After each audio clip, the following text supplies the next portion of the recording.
What is it that makes a track like this feel so distinctly different to a track like this?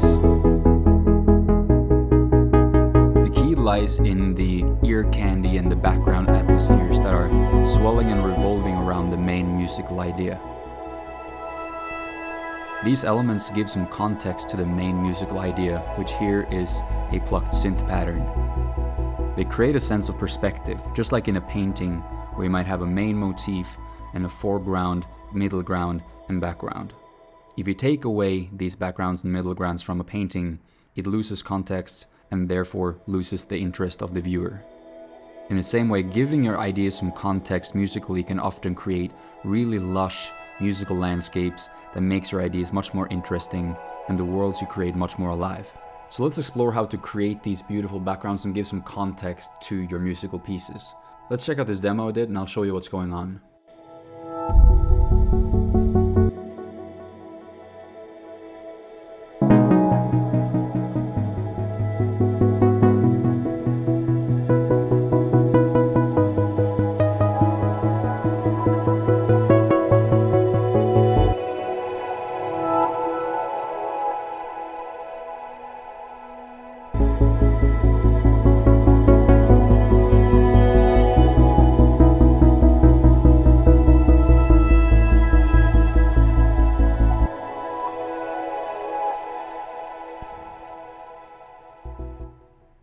Okay, so this demo was created 100% with the upcoming Composer Master Tools, and it has three main elements. We have the core musical idea, which is a synth pattern being played in the Diva presets that's included.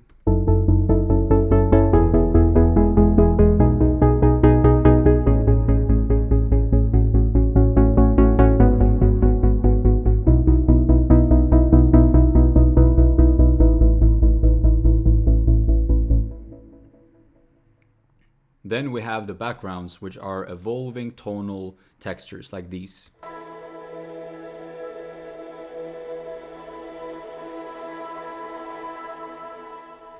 Then finally we have these tonal swells that help add some beautiful movement and more interest to the tonal landscape.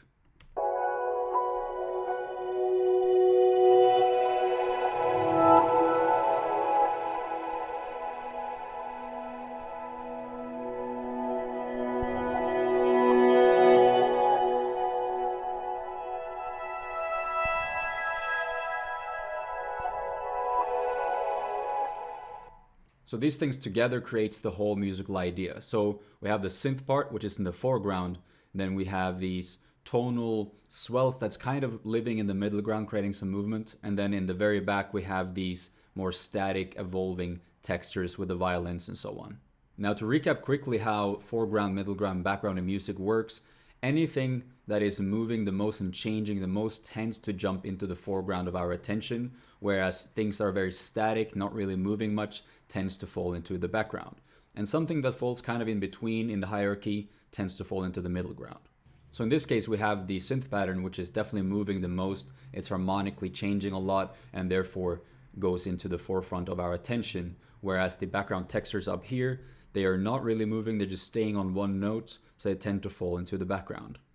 Now here's the thing though, you still want these background atmospheres to be interesting and to feel like they're evolving and moving and not being too stagnant. If you listen to this, you can feel that something is always moving, swelling in and out and being introduced, so it never gets stagnant. Let's check it out.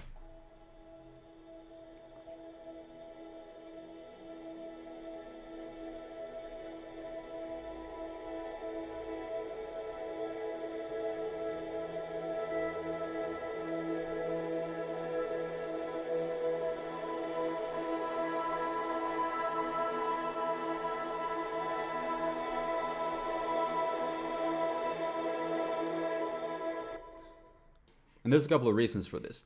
The first one is that individually these textures have a lot of movement and development in them. Like if we just go into this,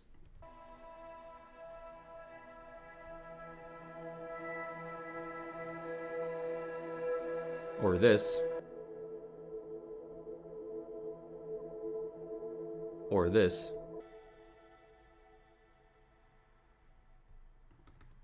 You can actually hear that each individual element is actually developing and having a sense of motion and direction. And then on top of that, I have stacked a bunch of different layers and introduced them at different times and made sure that everything is always in motion and changing a little bit, so it never becomes just a boring loop.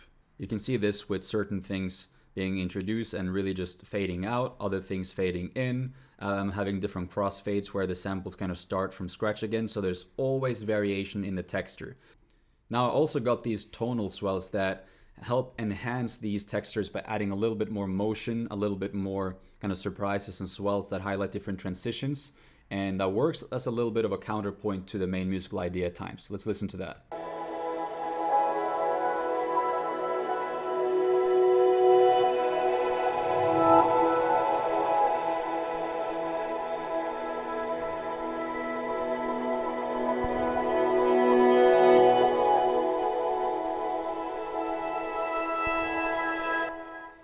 Then what I've done with these is that I've stacked different ones, I've introduced different sounds at different times, and again, I'm not just looping the same thing over and over. No moment is the same. This is just something I'd recommend doing in general and making sure that everything is evolving, even though it's like a background element or something that is not as important. Try to avoid just copying and pasting the same thing over and over because it quickly gets stagnant.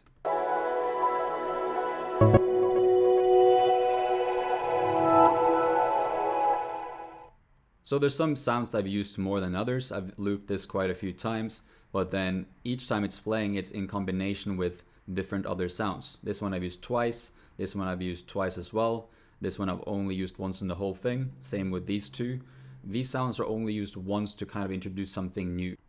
And then finally, I really recommend playing around with automation and making sure that your main musical idea is as interesting as possible. So if you look at the automation of this diva track right here, let's open it up a bit so it's a bit more clear. You can see that I have filters opening and closing.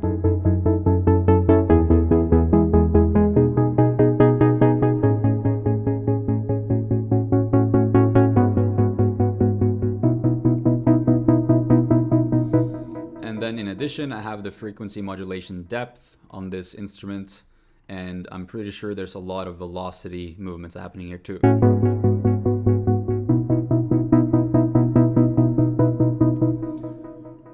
So the common recurring theme here is to ensure that each element you have in your track has a sense of movement and development, whether it's a simple background texture or some little tonal swells and ear candy, or it's your main musical idea. Try to make sure that each element actually sounds pleasant to listen to on its own, it sounds interesting, and it actually adds something to your piece. And this is also why I'm a big proponent for musical minimalism, trying to do more with less. It's because when you only have these three main elements, the texture, the ear candy swells, and the main idea, you're forced to make the most out of each of them, and this tends to unlock new creative sides and ways of thinking about things and processing things that makes it more interesting than maybe something you otherwise would if you had way more elements to play with. Now let me show you how you can use the free taster kit from Composer Master Tools that you can download in the description in order to do things like this and play around with interesting background textures. Let's move over here and let's start creating a beautiful sound bed. I'll show you quickly kind of my process for playing around with these textures. Let's add this tongue drum here.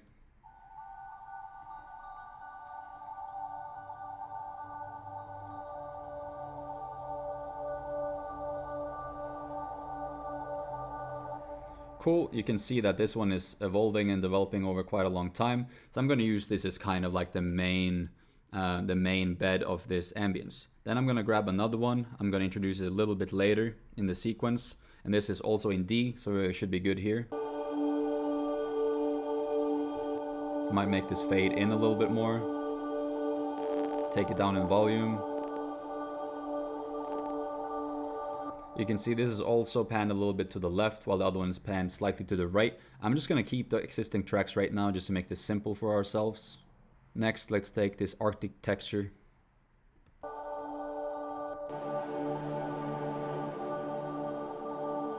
Gonna make this very far into the background. Again, I'm going to introduce that a little bit later. And if you have a longer texture like this, I might introduce this over here. And then as this one is starting to fade out, I might want to repeat that and create a crossfade over here and then make sure that they're not cross-fading at the same time. So we always have different ebbs and flows of waves of these textures coming in and out. Then we have one that is in, let's see, C sharp, which means we have to move that up one semitone to D.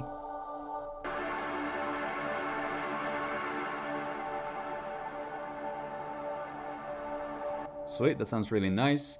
And then let's see, maybe we add a little bit of like vinyl hiss under all of this as well.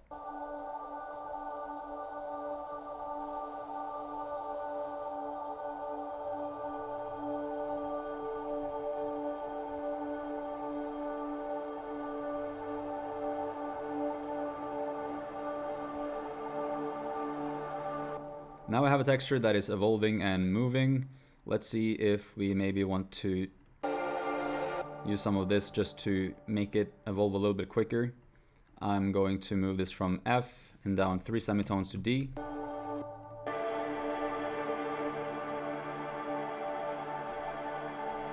There we go. Now I have something that has quite a lot of movement. Let's play around with some tonal swells, and then I'm gonna jam around with some musical ideas over it. So for the tonal swells, you can go to the reverses, and in the full pack, of course, we have a ton of organic reverses and tonal swells, just like these.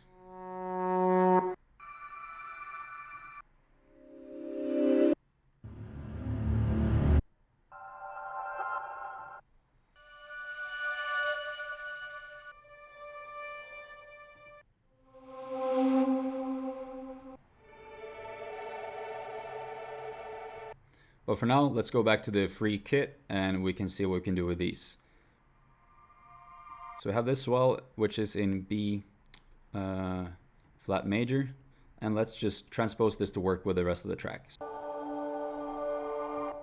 So I know this is going to be about 4 semitones up from B to D.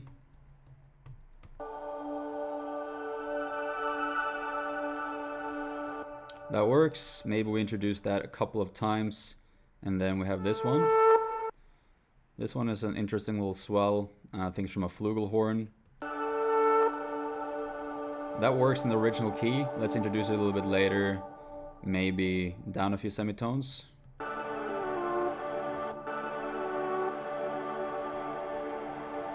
Let's see what we can do with this one, 4 semitones up, the mist.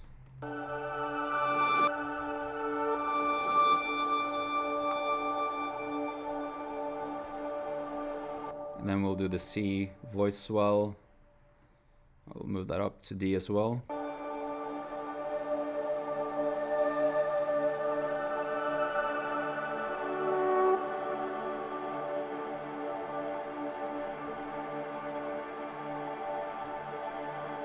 And now I'll copy paste this just to make it longer if I want to play around. But this time I might actually, change the order of the way things kind of happen, so it doesn't become too stagnant. Maybe we just have one of these this time, and maybe we have this one an octave down the second time.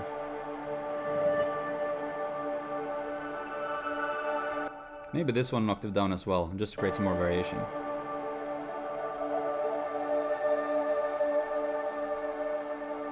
That works really well. Now, I like to play around, on the keyboard when I have these backdrops, and then I might tailor things after. Or maybe I just start with these textures, then make a main idea, and then kind of add these to taste afterwards. But let's open up a piano to play around with as well for this.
So those are some ways that you can add more depth and atmosphere to your tracks using tonal textures and tonal reverses and swells and so on. So I hope you enjoyed this video. I hope this was helpful. Try to remember to create some development and movement across any element in your track, whether it's a simple background texture or it's ear candy, and try to avoid as much static repetition as possible.